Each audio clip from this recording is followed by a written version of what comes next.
Vikings moved to 6-4, hottest team in the NFL, 5 straight wins for Minnesota. Saints fall to 5-5. Every time the Saints pull me back in, they disappoint. I started to believe in the Saints. The opposite of that quote. Yeah, no, the opposite. Yeah. But they pulled me back in. I did the opposite. Yeah. Churchill said that, right? Definitely. Yes. So Vikings 6-4, another great, early effort by Josh Dobbs, the way he was running around, making plays. Nice seam pass to pass up the seam to TJ Hawkinson for a touchdown. Josh Dobbs continuing to get the job done here. Yeah. God, Josh Dobbs is fun. Like, the story was great, but he's actually playing well as well. And the Vikings are already dialing up plays that simply didn't exist in the playbook. The 3rd and 1. Cousins. Yeah, like they're pulling out design run plays for the quarterback that obviously were not in the playbook when Kirk Cousins was your quarterback. Like, literally never a thing you would even consider. So it's either something they've had on the back burner for if they ever have a mobile quarterback, or they've devised it in the last week and a half since they brought him in. Either way, that's good coaching. Like, that's impressive work from this coaching staff to allow Josh Dobbs to be the most that he can be within this offense. A little inside baseball on that. I'm not saying this was impossible to do previously, but having PFF Ultimate, having every play in the league at your fingertips and the ability to sort and filter does allow teams to do that, right? Like, as you mentioned, the Vikings weren't installing these plays, even for just in case in the preseason or anything. But now you have the ability to search all the QB runs, look at what is happening around the league, pick out some of your favorite things, create some wrinkles off of that, and install them on the fly more efficiently and effectively than ever. They've always had video, but it's like easier to get to that, I think, just because of technology and things like PFF Ultimate. So, Kevin O'Connell having the QB run game, and it's not like this was a huge part of it. A lot of it was Dobbs scrambles. Dobbs had a scramble for a touchdown where he just looked fast, man. Former Tennessee Vol, Alontae Taylor, was in space. He's a good athlete in his own right, and Dobbs just beats him to the corner. Yeah. But that's like, it is a new added dimension. He's a good for this runner. Vikings offense. Yeah, like, he's not just a quarterback that scrambles, which is, you get these guys every now and again where it's usually seen as like a negative for a quarterback. Like, it's an indictment of his ability to pass the football because he wants to run. Like Malik Willis, right? Malik Willis is a scrambling quarterback ostensibly because he can't operate as a passer. Like, he's a one-read and run type of guy. Justin Fields is skewed in this direction as well, where it's one read and out of there because he can't work through everything. He can't operate from the pocket. There are other quarterbacks, though, where it is actually just a strength of what they do. They don't necessarily want to do it all the time, or it's not a huge part of the game because they can't function as a passer.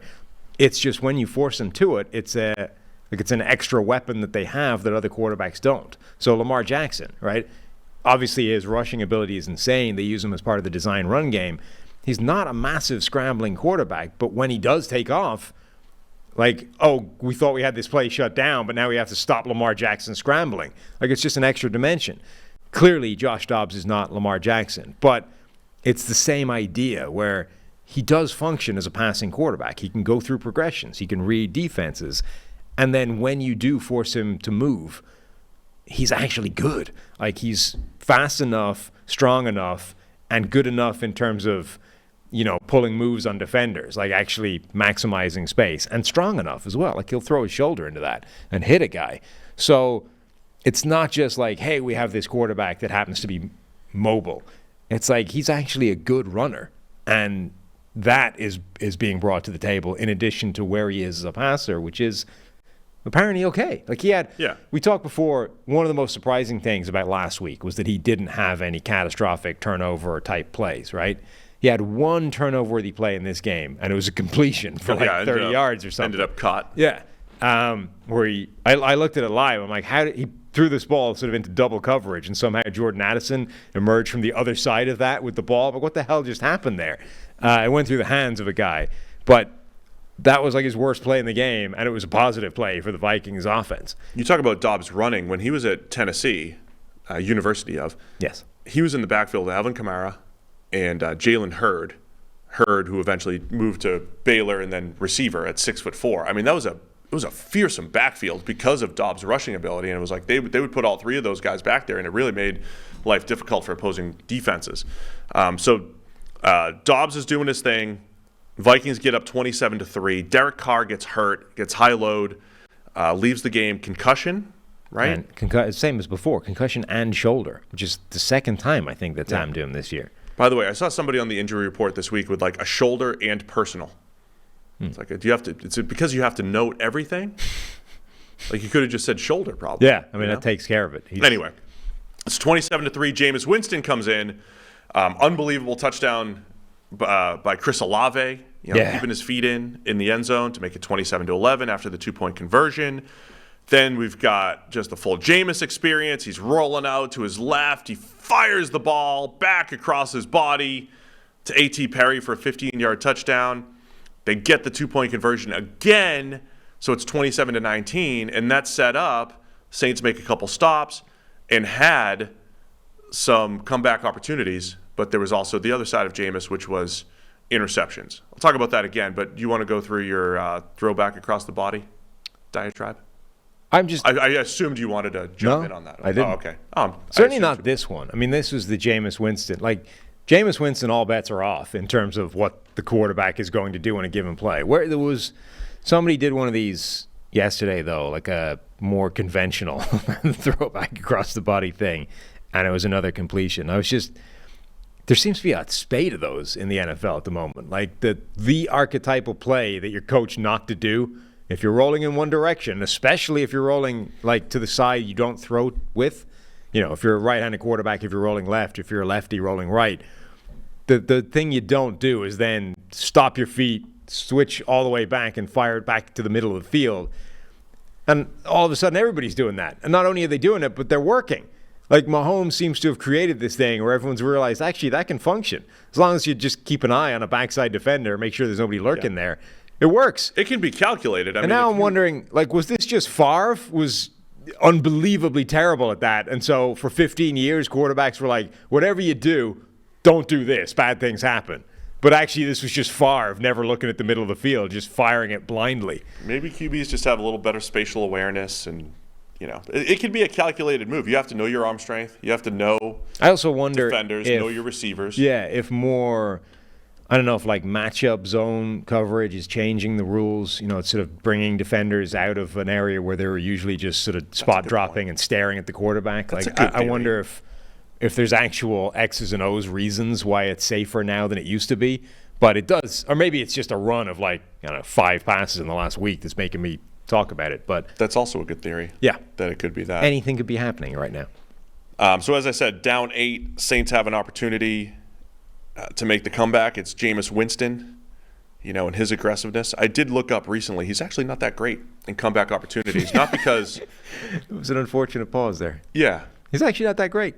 Well, comeback. That's the style of quarterback. The style of quarterback. It's like if you're down a touchdown in the game ends on an interception, it doesn't matter. You're probably not winning anyway. So we overrate the fact that it's an interception versus a 4th down incompletion. But usually that type of aggressive style leads to more comebacks. But I think what we saw here was Jameis not taking chances at the right time. He basically had 2 game-ending interceptions, one by Mekhi Blackman. By the way, Josh Metellus, the safety/linebacker for the Vikings, 9 pass rushes, 5 pressures. They did a really nice job. He had pressure on that interception by Jameis Winston on 3rd down. But then the Saints make another stop and get another opportunity with $1:56 left on the Minnesota 46, and it's 1st and 10. And this is the same thing I said about Jordan Love. Ending the game on an interception, it's okay. It happens. But on 1st and 10, Jameis drops back and chucks it into triple coverage. You got to take the chances at the right time. You got to give receivers a chance to make plays, but, it's okay to throw the ball underneath on 1st and 10. So another interception that pretty much ended the game, even though there was another Hail Mary opportunity later as well. Yeah, the quarterback's on that spectrum of aggression and volatility. There's a line between a heightened sense of aggression relative to other quarterbacks and just kamikaze play. Like, I'm going to take my plane and fly it into your battleship. And that Jameis is on that side of the line. It's like mad kamikaze play where you're just firing the ball deep. It's like, eventually I'm going to have to do this, so why not get out of the way now? Yeah, it's just funny because like those, when you look at the stats of like fourth quarter comebacks and the QBs that have been successful, like we've talked about how Aaron Rodgers isn't actually great in those particular situations historically. Well, there are some great comebacks in there for him, but he's not as great because it does feel like maybe he's a little too fine at the end of the game. Whereas Jameis is still just like bull in a china shop and like, treating first down like it's fourth down. Like, anyway, he's a backup. He wasn't expecting to play in there. He got the Saints back into the game. But credit the Vikings, man. They are, with Dobbs under center, adding some wrinkles, doing it all without Justin Jefferson, and the defense is playing far better than it did earlier in the year. Defense playing incredibly. Like Josh Metellus, you mentioned, is having a great season in all areas. He's like the primary joker in that 3-safety package, the guy that's moving everywhere and being everything at once. TJ Hawkinson with an incredible game, 14 targets, 11 catches for 134 yards and a touchdown, and they were hammering him. Like, it seemed every time he touched the ball, it was right before getting like spear tackle by a flying Saints defender. Jordan Addison, we talked about having the catch earlier. He had another one of those plays where like the ball's in his hands and doesn't end up being a score because the guy makes contact and the ground slightly made it come out at the end. But like, this is now 4 or 5 of those plays where, come on, if you just stronger hands, we keep hold of this. We've left multiple touchdowns and several other big plays on the table so far. But, when you consider he's not supposed to be the number one receiver in this offense, like clearly he's shown he can be the second guy to Jefferson with TJ Hawkinson there. And then, dude, Josh Dobbs is just so fun to watch right now. There was a play where he like gets out of pressure, stumbles out of the pocket, runs for a bit, and then does like a Mahomesian like dink over the top for a first down. I was struck yesterday, like you've got Josh Dobbs out there, Sam Howell, Geno Smith, Jameis being Jameis. Like, I don't know if there's been an era of quarterbacks where the mid-tier are more entertaining and compelling and fun to watch and likable than this group, where it's like, I don't even care if they're good. These guys are just awesome to watch. Yeah, that's seeing that a little bit this NFL season. And Dobbs has been pretty good. Yeah. Look, we complimented him last week. Dobbs has been impressive, man. It's a good story, not just because he's, running the offense, but like you said, he's making plays. And now you have a Vikings team, hottest in the league. They're going to be going to Denver for Sunday Night Football next week. They're 6-4, won 5 straight. Dobbs has shown that he can run this offense. Justin Jefferson's coming back at some point, right? Maybe next week. Their schedule is still soft for a while. Yes. The Denver game, then it's home to Chicago, then it's on the road to Vegas, which, might be tougher than it looked, a few weeks ago in the McDaniels era. Then the one, like, really tough game on the schedule at Cincinnati, and then 2 out of the last 3 are against Detroit, which is tough, and that will decide the division potentially. But this team at this point has gone from we might finally have a shot at a top 5 draft pick to we should make the playoffs from here. Yeah, they're 6-4, right on the heels of the 7-2 Detroit Lions. Yeah, should make the playoffs, and it's basically in our control whether we win the division or not because we have these 2 games against the Lions.